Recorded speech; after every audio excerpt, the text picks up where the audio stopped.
Hello everyone. இன்னைக்கு நம்ம வந்து ஒரு நியூ சீரிஸ் பார்க்க போறோம். என்னன்னா vocabulary ரிலேட்டடான சீரிஸ் பார்க்க போறோம். Weekly at least once வந்து உங்களுக்கு vocabulary வர மாதிரி நம்ம இனிமே பார்த்துக்க போறோம். Like every Thursday you will get this series. The name of this series is Wake Up Your Vocab.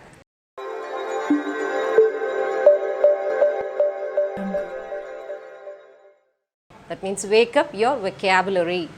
So இதை ஷார்ட்டாக wake up your vocab அப்படின்னு வச்சுக்கலாம் நம்ம. So every week Thursday உங்களுக்கு இந்த series வரும். Try to watch it without fail. If you are ready, let's get started.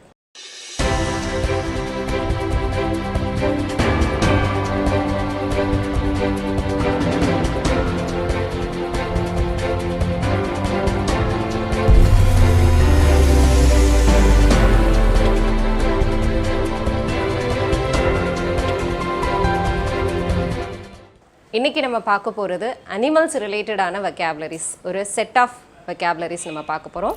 5 vocabularies நம்ம பார்க்க போகிறோம். அது பார்த்து முடிச்சதுக்கப்புறம் I have a question for you. நான் உங்களுக்கு ஒரு 2 வேர்ட்ஸ் கேட்பேன். அதை வந்து நீங்கள் உங்களுக்கு தெரிஞ்சவங்க உங்களுடைய ஆன்சர்ஸை காமெண்ட்டில் லீவ் பண்ணணும். ஓகே, அண்ட் இதோடைய ரைட் ஆன்சரை நான் உங்களுக்கு நெக்ஸ்ட் வீடியோவில் நான் கொடுப்பேன்.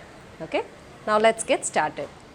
நம்பர் 1, விலங்குகளுடைய கொம்பு அப்படின்னு சொல்லுவோம் இல்லையா, அதுக்கு இங்கிலீஷில் வந்து ஹார்ன்ஸ் அப்படின்னு சொல்லுவோம். இதுவே வந்து மானுடைய கொம்பு வந்து இருக்கு இல்லையா, ஸோ அது வந்து எப்படி இருக்கும்னா பிரான்ச்சஸாக இருக்கும். ஸோ அந்த மாதிரி இருக்கிறத வந்து ஹார்ன்ஸ் அப்படின்னு சொல்லக்கூடாது, அது வந்து ஆண்ட்லெஸ் அப்படின்னு சொல்லுவோம். So number 1 in our list is horns. Number 2 antlers. Number 3 இந்த கேட், அப்புறம் வந்து டைகர், லயன், இதோடைய கண்ண மீசை அப்படின்னு சொல்லுவோம் இல்லையா, இந்த இமேஜில் இருக்குது பார்த்துக்கோங்க. ஸோ அதை வந்து இங்கிலீஷில் எப்படி சொல்லுவோம் அப்படின்னா whiskers. How to say that? Whiskers அப்படின்னு சொல்லுவோம்.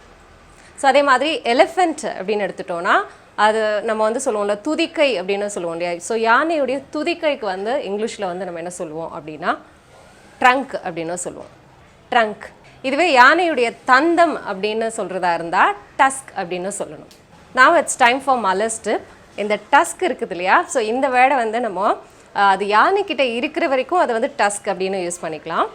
இப்போ வந்து தந்தத்தால் செய்யப்பட்ட பொருள், யானையுடைய தந்தத்தை வச்சு செய்யப்பட்ட பொருள் அப்படின்னு சொல்லுவோம் இல்லையா, அதுக்கு வந்து ஐவரி அப்படின்னு சொல்லுவோம். என்ன சொல்லலாம், அதுக்கு ஐவரி அப்படின்னு சொல்லுவோம். நான் here is a question for you. இன்னைக்கு உங்களுக்கான கொஸ்டின் என்ன அப்படின்னா, நம்ம இது வரைக்கும் அனிமல்ஸ் பேஸ்டான vocabularies நம்ம பார்த்தோம். இதுவே வந்து நம்ம பேர்ட் அப்படின்னு சொல்லுவோம் இல்லை, பறவையின் அழகு, மவுத் பார்ட் ஆஃப் அ பேர்ட், அது வந்து இங்கிலீஷில் என்ன சொல்லுவாங்க அப்படின்றது சொல்லணும். நெக்ஸ்ட் செகண்ட் ஒன் இஸ் பறவை வந்து அதோடைய அழகை வச்சு எப்படி சாப்பிடும், கொத்தி சாப்பிடும் அப்படின்னு சொல்லுவோம். பறவைகள் தானியங்களை கொத்தி சாப்பிட்டது அப்படின்னு சொல்லுவோம். ஸோ இந்த கொத்தி சாப்பிட்றது அப்படின்றதுக்கான வேர்புக்கான வேர்டு என்ன, அதே மாதிரி பறவையின் அழகு அப்படின்றதுக்கு இங்கிலீஷில் என்ன சொல்லுவோம். உங்களுடைய ஆன்சர்ஸை காமெண்ட்டில் லீவ் பண்ணுங்கள். I'll go and check it. யார் ரைட் ஆன்சர் போடுறீங்க அப்படின்னு பார்க்கலாம். நெக்ஸ்ட் வீடியோவில் நான் உங்களுக்கு இதுக்கான ரைட் ஆன்சர் சொல்லுவேன். So keep watching, stay tuned. I'll meet you soon with another interesting lesson in the next video. Till then, take care. It's bye from Malar. See you. Bye-bye.